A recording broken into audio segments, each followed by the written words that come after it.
Yo, what's up guys, Joho here, and today we're doing the T4's on a budget. This one is a little late. I normally do them on Monday.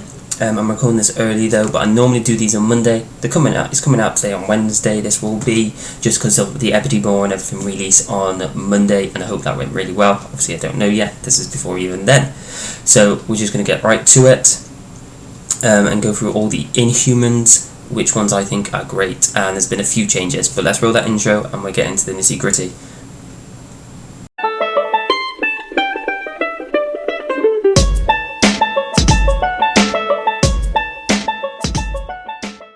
Alright, welcome back. So the nitty gritty of it, if you've got the infographic up, I'll put it up now on screen anyway.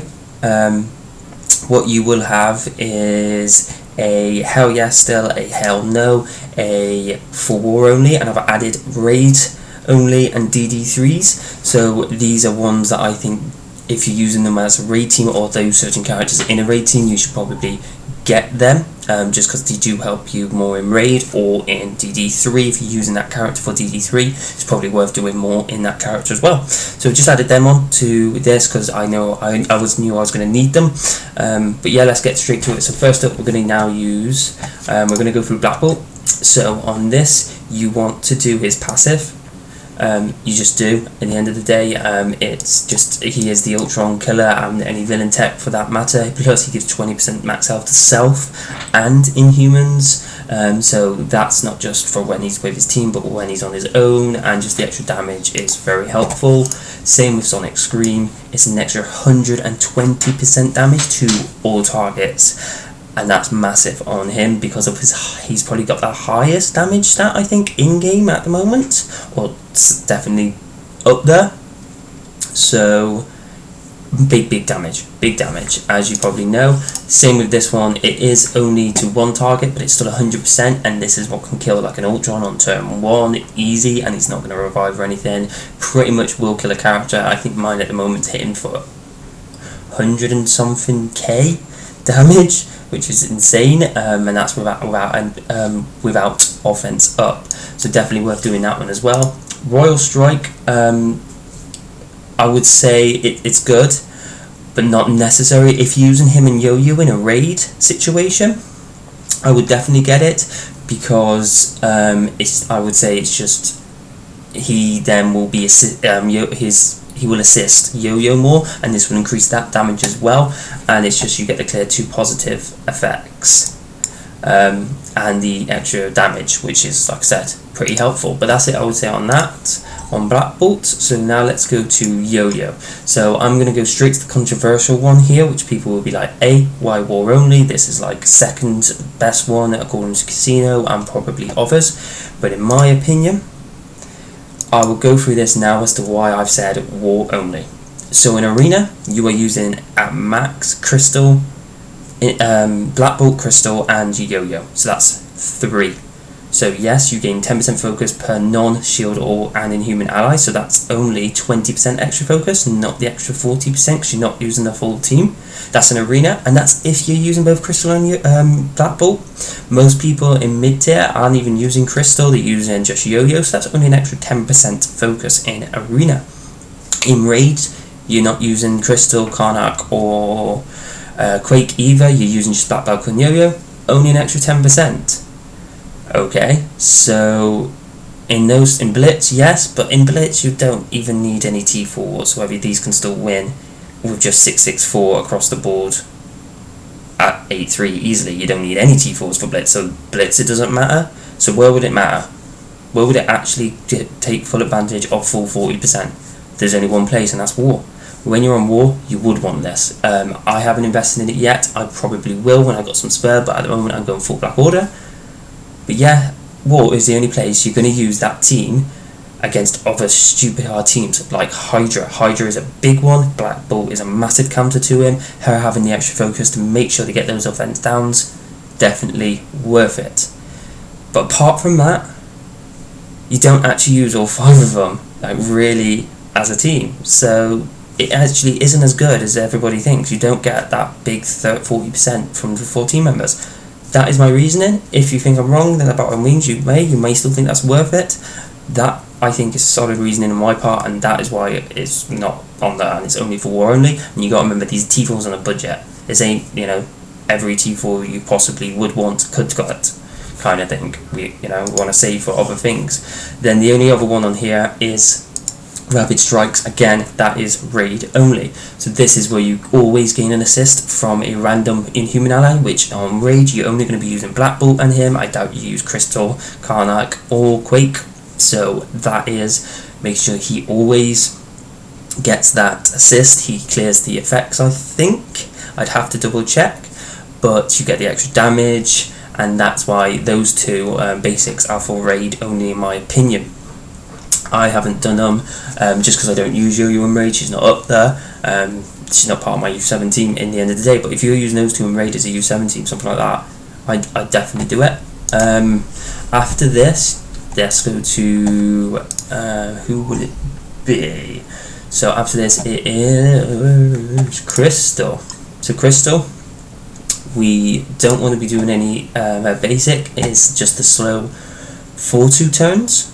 So it's nice to have an extra turn, but she doesn't use it that often. I don't think it's worth it. This is only an extra 15% piercing. It is piercing, but and I suppose it does tap it twice. So you do it 45% to all targets. It's not bad, but it's not worth it.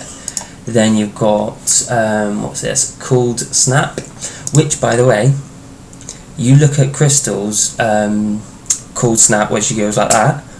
It is Shivra of Final Fantasy X. They copied it right from that.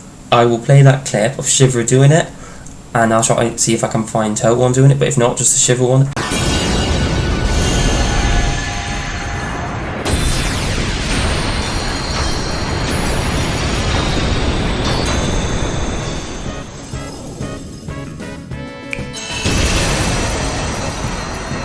And that is definitely a Shivra Final Fantasy X snap.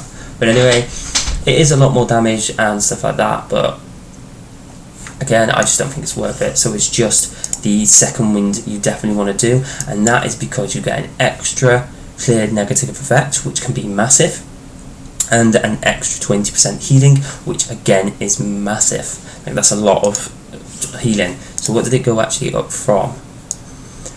So it goes from like 20% of the characters, yeah, so it goes to 40% of her max health, and she does have quite a bit of her health as when she gets up there. So next then is Karnak, but as you probably looked at my infograph already, which is in the description down below, I put it at the top. I've got a T4's on the Hydra one as well, which I did obviously last week, and that will also have an infograph. I will be doing infographics with every single one I now do T4's on a budget, and I may go back and redo like the Asgardians one, the Spideyverse one I've already done, and I think I did the Power Armor, I'm not sure, I can't remember now. But with him, it's just not a team I've managed to build up that much, but no.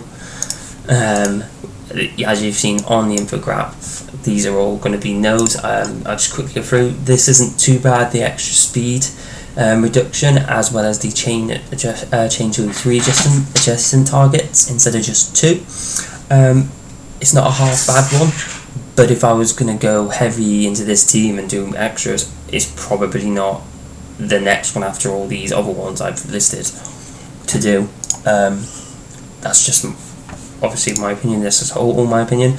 This one, I mean, you get what? So an extra 100,000 focus instead of 50,000. I suppose this is for Colossus. If you bump into a massive Colossus, the 50,000 focus, believe it or not, may not even work. So you might need that 100,000. Who's bringing Karnak into arena though? Or are you seeing the X-Men that badly on defense? If you're facing them in blitz, you probably shouldn't. You pick and choose in blitz. That's the whole point. No, I wouldn't say that's worth it at all. And then this, you do get the X focus, plus 5 focus for each Inhuman ally. But again, that's, I wouldn't say it's too much worth it. But the apply defense down, so if the random enemy does not have a positive effect, so that's on turn, choose one random enemy. If they have a positive effect, Flip the positive effect to a negative effect. Gain 5% focus. Gain 5% focus for each Inhuman ally. So with that, you would then apply defense down if the random enemy does not have a positive effect. Which is helpful, but this team's already a massive powerhouse. And it's only on his turn, so it's like, what, 2 defense downs in the entire match? Because usually by the end of turn 2, this team is pretty much wiped the floor with any, because of all the turn 2's AoEs. So not really worth it there. Quake is next. Absolutely love her, but again, as you've probably seen, she isn't worth doing any. So I'm not going to go through them. It's just in my opinion, she's not really got any that are worth it. So just want to take her to the 6664. But that's it for today. I hope this helps and you really enjoy it, and just gives you an idea of what to do for the Inhumans and stuff like that. Also, we'll be announcing the giveaway that I did on Monday as soon as I hit those 200 subscribers. If you haven't checked that video out, it's the Ebony Moore Unlock Black Order gameplay. And I'm doing like a giveaway for that as well. It'll be £10 for my first 200 subscribers. I'm already at 58 at the time of recording this video. But no, let me know if you want any Pacific teams doing anything in the comments below. Hope you're all staying safe out there. And above all, my name's Joho, and from everyone here at my home, you stay classy, YouTube.